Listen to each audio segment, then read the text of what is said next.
Fala galera, eu sou o Edson Gabriel, estou aqui para falar sobre essa participação da seleção brasileira que acabou mais uma vez eliminada em uma Copa do Mundo em derrota por 2-1 para a Noruega e mais uma vez de maneira frustrante, assim como foi eliminada contra a Croácia e também contra a Bélgica, por exemplo. Novamente, de maneira frustrante, fica pelo caminho a seleção brasileira e não foi à toa. Não foi por acaso, não foi uma obra do acaso. Realmente a seleção brasileira, desde o início da competição, mostrou muitas lacunas, muitas dificuldades, principalmente na transição defensiva, na construção de jogadas, na organização em campo, no combate no meio-campo, na pressão pós-perda também. Então, várias deficiências que ficaram nítidas até nos jogos que a seleção brasileira conseguiu boas vitórias em termos de placar, tanto contra o Haiti como também contra a Escócia. Mesmo nesses jogos, a seleção brasileira deu muito espaço. A seleção brasileira teve uma saída de jogo lenta, morosa. A transição defensiva da seleção brasileira e a organização nesse setor, no sistema defensivo por completo, foi muito, muito ruim. E aí acabou sofrendo muito contra Marrocos, quase saiu com revés, o primeiro tempo muito abaixo. Sofreu muito contra o Japão, no primeiro tempo muito abaixo. Olha que o Japão não fez nem tanto esforço para atacar a seleção brasileira no geral. E contra a Noruega sofreu bastante também. A diferença é que a Noruega tem um jogador que tem total capacidade para definir jogos, que é o Erling Haaland. Uma equipe com boa estatura, uma equipe fisicamente muito interessante e que acabou colocando no bolso a seleção brasileira fisicamente em termos de padrão de jogo. A seleção brasileira insistiu muito em jogadas com Vinícius Júnior, insistiu muito e dependia muito do Bruno Guimarães pisando na área, do Gabriel Magalhães para realizar um cruzamento, um zagueiro tendo que construir jogo na seleção brasileira. Os homens de frente, muitas vezes, além, exceto o Vinícius Júnior, que no geral fez uma boa Copa do Mundo, mas acabou destoando no jogo contra a Noruega, embora tenha tentado bastante, mas sem poder de definição. O Endrick perdeu um gol feito, o Ryan deixou a desejar nos últimos jogos, Matheus Cunha fez alguns gols, mas depois caiu de rendimento. O Martinelli, exceto o gol marcado contra o Japão, no geral, errou bem mais do que acertou.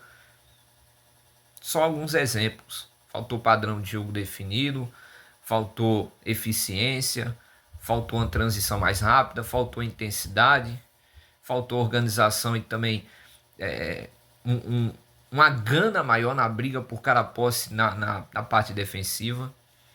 O Haaland apareceu praticamente sozinho na disputa ali apenas com Gabriel Magalhães para fazer o gol de cabeça. Na finalização ninguém preencheu o espaço para evitar que ele finalizasse.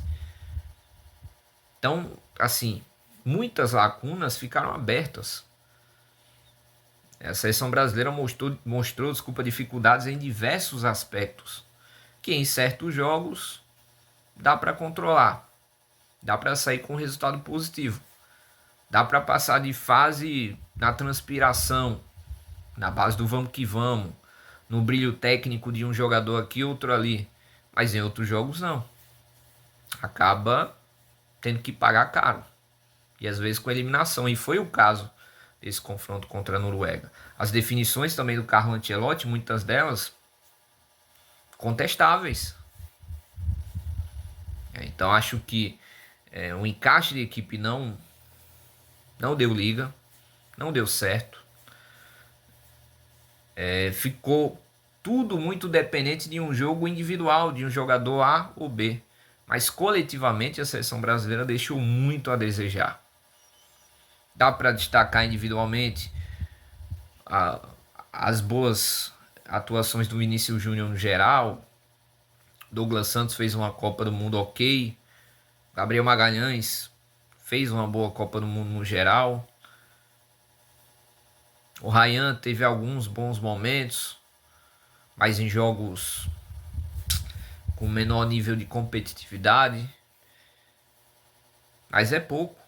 Bruno Guimarães teve seus bons momentos também. Foi um jogador que, exceto nesse último jogo contra a Noruega, fez no geral uma boa Copa do Mundo. Mas é pouco. Depender apenas de individualidades para chegar longe numa Copa do Mundo é muito pouco. Para ser campeão, então, muito, muito, muito pouco. E é muito por conta disso e também, repito, por algumas definições e tomadas de decisões do Carlo Ancelotti extremamente equivocadas, que a seleção brasileira acaba ficando pelo caminho mais uma vez. Enfim, novos ciclos virão até a próxima Copa do Mundo 2030, mas muita coisa deve ser aprimorada. Muita coisa deve ser feita de maneira diferente para que a seleção brasileira volte a ser protagonista. Porque se continuar do jeito que está, isso não vai acontecer em tão cedo. Vamos aguardar, vamos esperar para que isso mude, quem sabe que a seleção brasileira volte a ser o que já foi.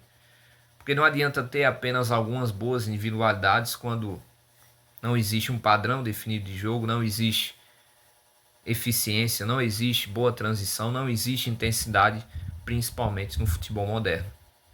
Então é isso, galera. Espero que tenham gostado do vídeo. Se inscrevam no canal da Futebol que Encanta, deixem o sininho ativado, compartilhem as transmissões e conteúdos. Também sigam as páginas no Instagram da Futebol que Encanta BR e o Vasco Resiste. Um grande abraço, tamo junto.